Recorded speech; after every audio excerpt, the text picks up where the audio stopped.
Als ich den Text so gewälzt habe, kam mir eine Begebenheit aus einer früheren Bestallung in den Sinn. Wir hatten dort Kontakt zu einem reformierten Pfarrer aus Ostdeutschland. Und das war ganz eine beeindruckende Person. Nicht nur ging ich samstags jeweils mit ihm in den Schießstand, sondern er hatte auch eine ganz interessante Geschichte. Und da war irgendein Jubiläum zum Mauerfall in Berlin und er wurde interviewt für die Zeitung. Und in der Zeit danach habe ich ihn wieder getroffen und habe gesagt, ja, das war sehr eindrücklich, deine Geschichte. Es hat noch einmal eine neue Facette aufgetan für mich, etwas, was du uns noch nicht erzählt hast. Und er hat gesagt, weißt du, ich bin es so leid. Ich bin es so leid. Habe ich gesagt, ja, wieso? Da hat er gesagt, ja, weißt du, alle die da dann die groß kotzen und sagen, wie sie sich in der DDR eingesetzt hätten. Sie seien nächtelang mit Kerzen vor der Kirche gestanden, eingekleidet dick in der Kälte und hätten so still protestiert gegen das Unrecht des SED-Regimes. Und da hätte es ganz viele Menschen gehabt, die das überhaupt nicht gekümmert hätte. Aber nach der Mauer, nachdem die Mauer gefallen ist, da seien sie auf einmal da gewesen. Und jeder sei der Ärmste gewesen und jeder hätte gegen dieses Regime protestiert. Und er hat es gesagt, ich bin es so leid. Ich weiß, für was dass ich eingestanden bin. Und ich brauche es nicht mehr der Presse zu erzählen. Ich werde keine Interviews mehr geben zu diesem Thema.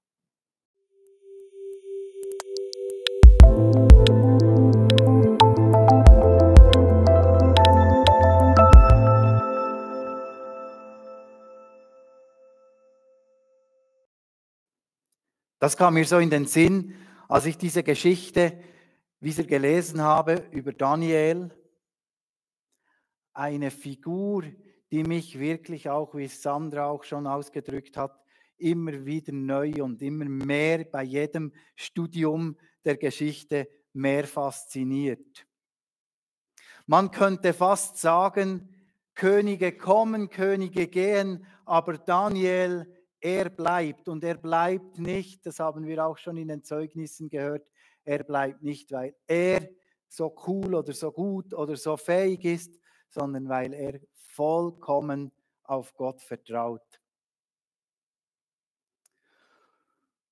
Und dann gibt es noch einleitend noch eine weitere, so eine Entdeckung, die ich gemacht habe. Es heißt da von 62 Jahren, die der König alt war, als er König wurde. Wir dürfen davon ausgehen, dass Daniel so um die 80 Jahre alt war. Um die 80 Jahre alt. Also da war noch nichts von Ruhestand, da war noch nichts von sich zurückziehen auf die schöne Insel oder ins Land, in sein Landgut. Er war immer noch da, er war immer noch aktiv und er hatte immer noch den Fokus auf das Reich Gottes. Und etwas, was das Spannendste ist, wir lesen nachher, also jetzt ab Kapitel 7, das werden wir jetzt nicht im Rahmen unserer Predigtreihe vertiefen, das kommt dann im Bibelintensiv zum Tragen. Diese spannenden Prophetien, diese Bilder, die er gesehen hat, die hat er erst am Schluss seines Lebens gesehen. Und ja, viele werden das Buch Daniel lesen und sagen, ja, das ist genau das, ja, das ist genau das und werden versuchen, das einzuordnen. Und ich denke auch Daniel selbst hat sich wirklich auch Gedanken gemacht, ja, er hat da diese Prophetien im hohen Alter noch erhalten, aber Gott hat ihm gesagt, schau, dein Auftrag ist es nicht, alles zu begreifen. Dein Auftrag ist es, das zu empfangen und wiederzugeben. Du aber, Daniel, das heißt es im Daniel 12, Vers 13, du aber, Daniel, geh dem Ende entgegen und Ruhe, bis du aufstehst zu deinem Erbteil am Ende der Tage. Also Daniel durfte bis ins hohe Alter Prophetien empfangen, er durfte bis ins hohe Alter Gott dienen, aber am Schluss kam auch so der Zuspruch, ja, du musst nicht alles verstehen, du darfst jetzt ruhen und weißt du, ich werde weiter, ich bin weiter dran, ich bin weiter daran, mein Reich zu bauen, du darfst ruhen. Das ist doch auch so eine schöne zu einem schönen Zuspruch für uns. Ja, wir sind aufgerufen, wir haben einen Auftrag, wir dürfen dranbleiben, aber über allem darf auch so die Ruhe sein. Gott ist am Drücker.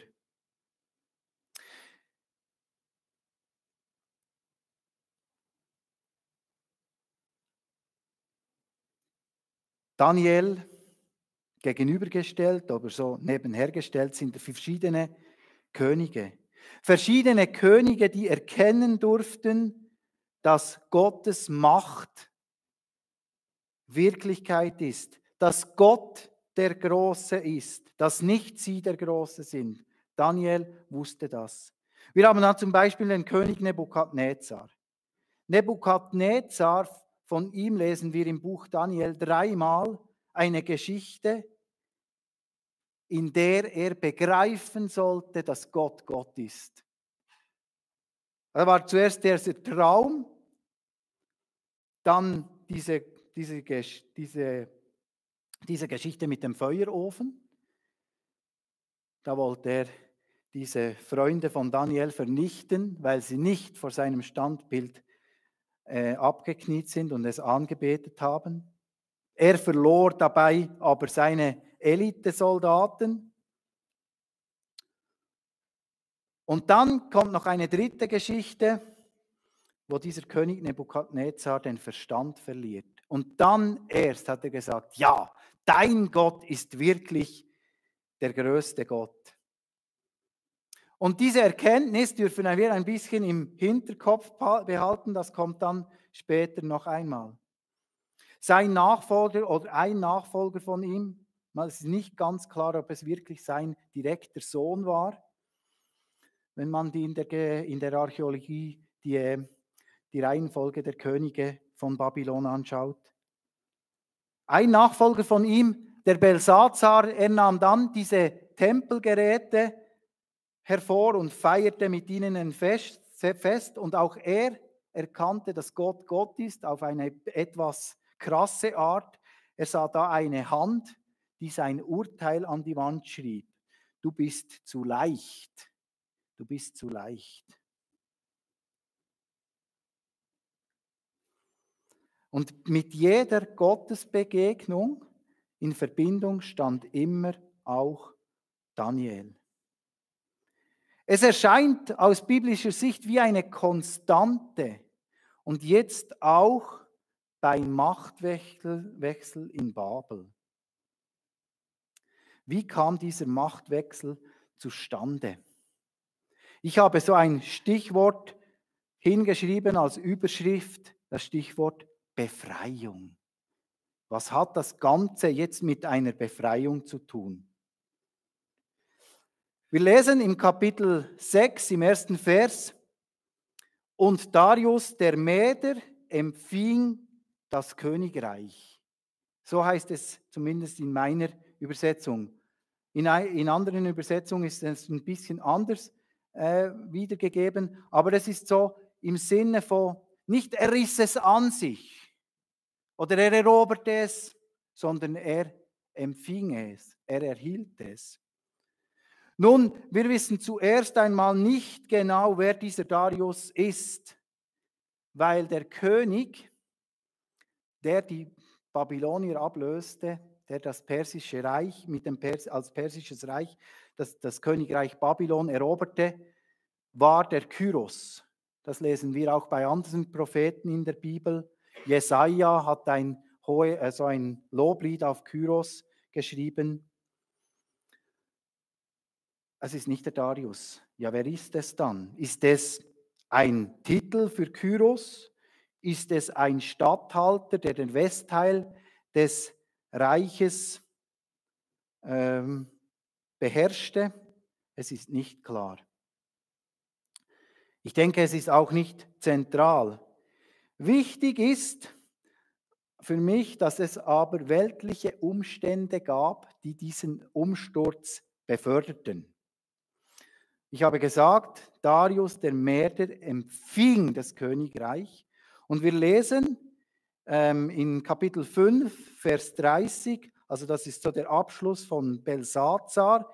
Dort heißt es, in derselben Nacht wurde Belsazar, der König der Chaldeer, umgebracht. Also es heißt dort auch nicht, das Reich wurde erobert und so. Und irgendetwas scheint da etwas speziell in dieser Geschichte. Jetzt lassen wir die Bibel mal auf der Seite und gehen mal schauen, was die Archäologen herausgefunden haben. Die Archäologen haben herausgefunden, oder die Forscher, die Altertumsforscher haben herausgefunden, dass Nebukadnezar tatsächlich wie einen Bruch in seinem Leben hatte, wo er nicht mehr den vorherrschenden Kult förderte. Ist doch spannend, oder? Das lesen wir ja hier in der Bibel. Also irgendwie habe er den Marduk-Kult nicht mehr so gefördert und sein Nachfolger habe diese Politik fortgesetzt. Also er habe diesen Marduk-Priestern die Ländereien weggenommen, er habe diesen Marduk-Priestern ihre Privilegien entzogen und habe sich einem anderen Kult zugewandt. Und ich fand das Hammer. Und ich wünschte mir, also schon heute Morgen war das Publikum nicht sehr begeistert über diese Entdeckung, aber ich fand das Hammer, dass die Archäologie, die Altertumsforscher genau das rausgebracht haben.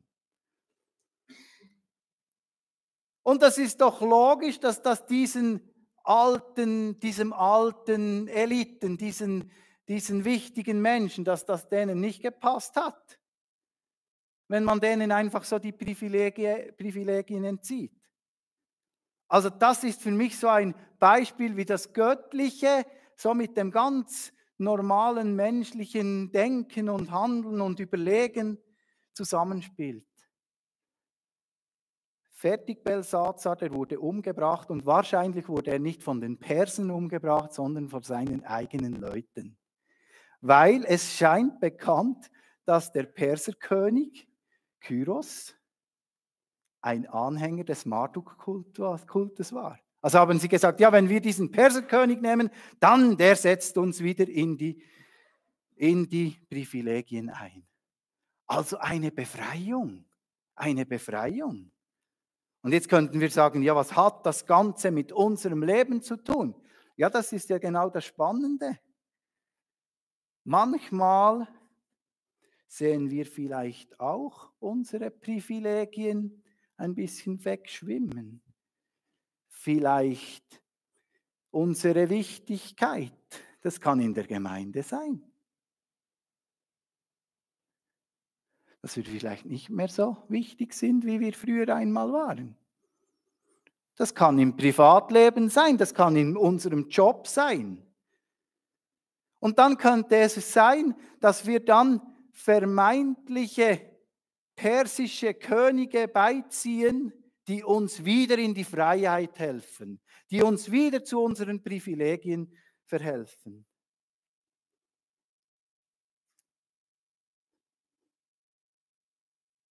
Und ich stelle euch heute Abend die Frage, wo sind meine, wo sind deine vermeintlichen Sehnsüchte nach Befreiung?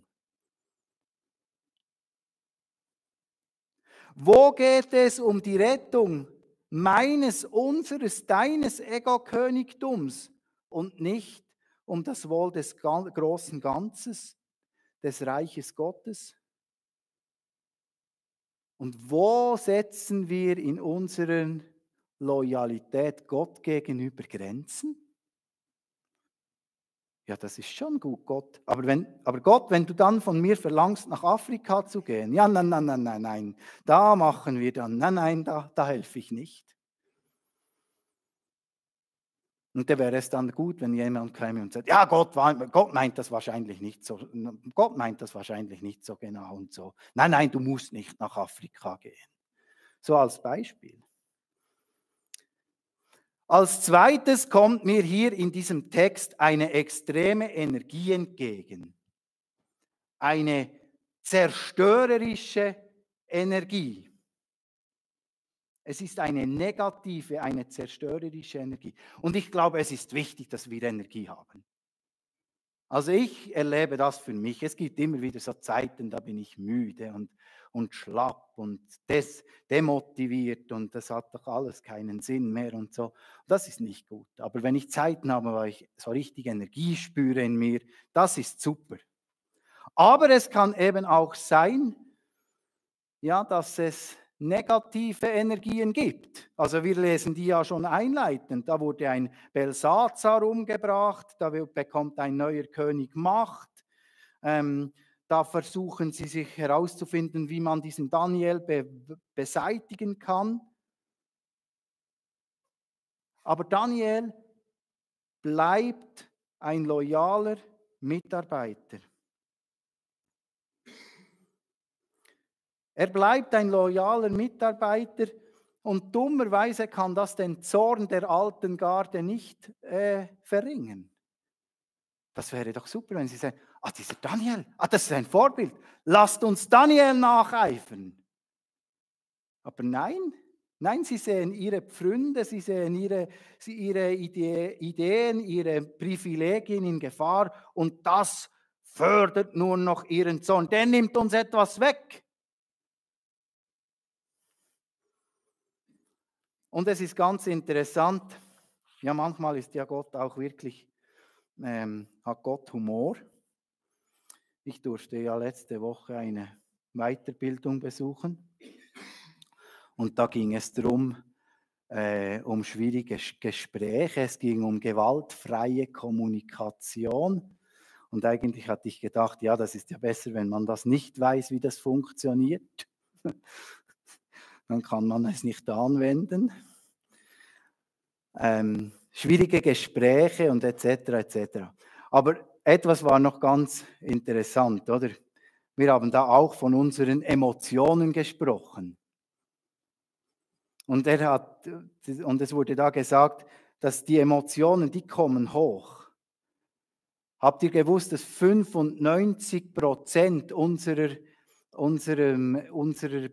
Bewusstsein, dass das unbewusst ist, also die Dinge, die da ablaufen in uns, das ist 95% ist das unbewusst und nur 5% bewusst. Und er hat gesagt, es sei schwierig, das Mammut in sich zu zähmen, das 95% Mammut. Und das kam mir hier entgegen. Ja, das kommt, das gibt eine Wolle im Buch inne. Das brodelt da. Und dann heißt es, ruhig werden, bei sich bleiben und nachdenken.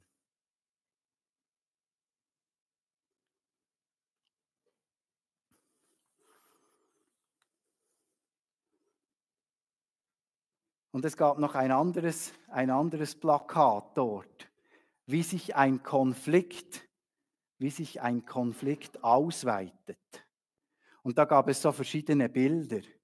Zuerst saßen da alle Personen am Tisch und diskutierten und dann hielten sie so Transparente hoch und dann stiegen sie auf die Stühle und so. Und beim letzten Bild, das war überschrieben, die totale Selbstzerstörung. Beide Parteien auf dem Tisch und sie schlugen mit Äxten und Hämmern gegen das eigene Tischbein, dass der Tisch zusammenkrachte. Und dann habe ich gedacht, ja, das wäre genau das Anschauungsbeispiel hier, die Feinde von Daniel. Denen war es egal, was es kostete, wenn sie nur Daniel vernichten konnten.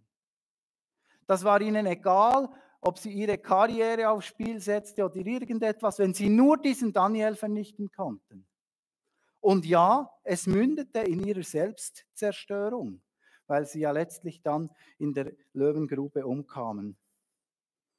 Und ich glaube, es ist gut, wenn wir uns an König David halten, der im Psalm 37, Vers 8 schreibt, steh ab vom Zorn und lass den Grimm, entrüste nicht dass du nicht Unrecht tust. Oder man könnte sogar sagen, dass du nicht selbst zuschanden wirst. Also, ich glaube, damit das Projekte vorwärts kommen, dass Gottes Reich wachsen kann, braucht es Energie. Aber ich glaube, es ist ganz wichtig, dass wir uns immer wieder über den Treiber unserer Energie im Klaren werden.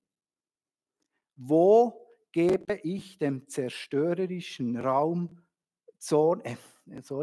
Wo gebe ich dem zerstörerischen Zorn Raum? Wo nehmen wir den Untergang unseres eigenen Reiches in Kauf, nur damit unser Feind zerstört werden kann? Also die Befreiung und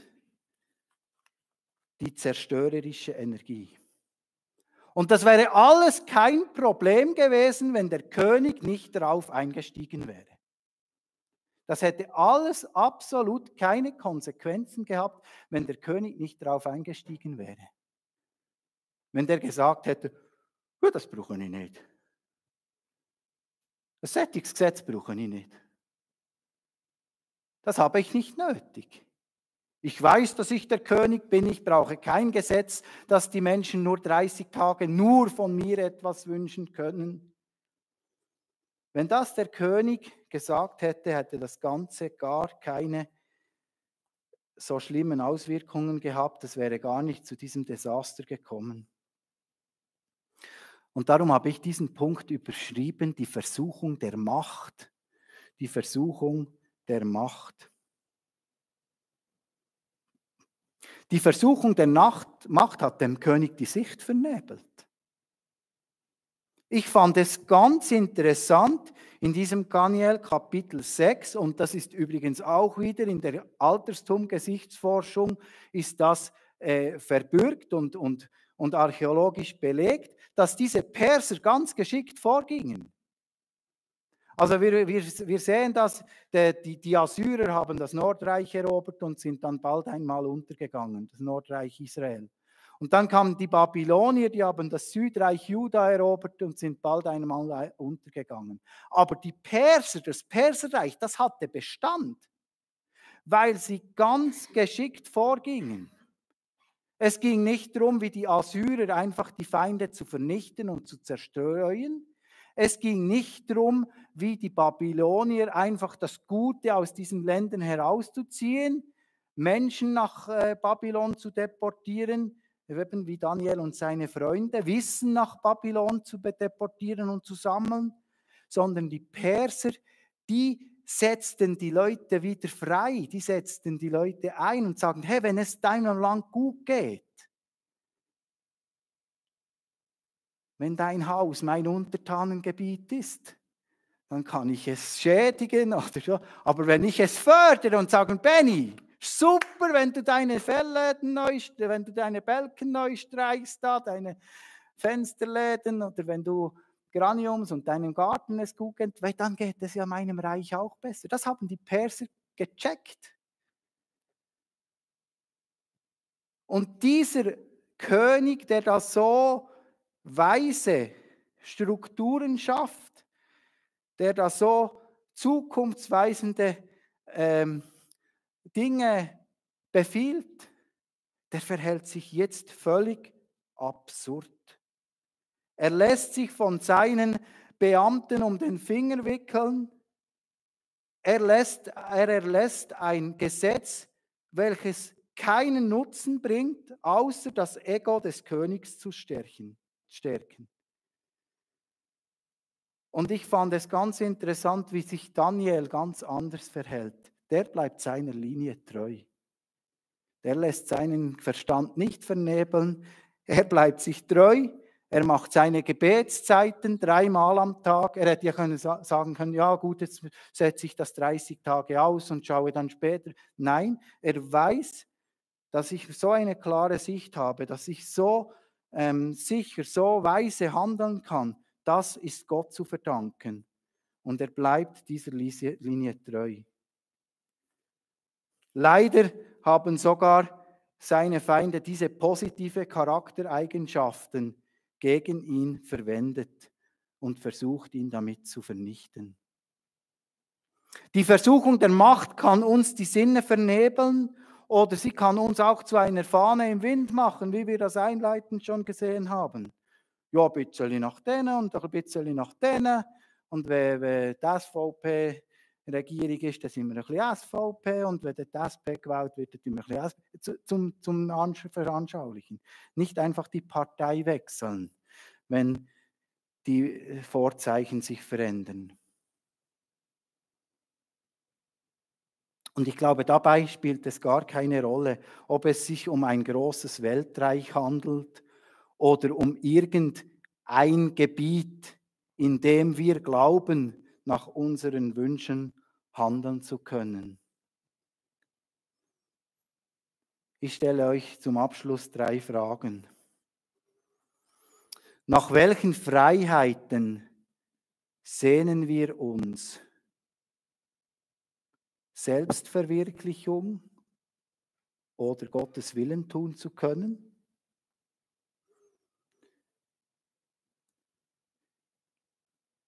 Die zweite Frage. Welche Energie treibt uns, Unrecht zu beseitigen oder Feinde ohne Rücksicht auf Verluste zu vernichten?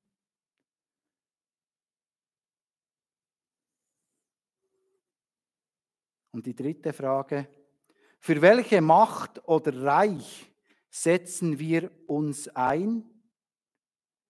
Ist es das Ego-Reich oder die Eitelkeit? Oder geht es um das Reich Gottes?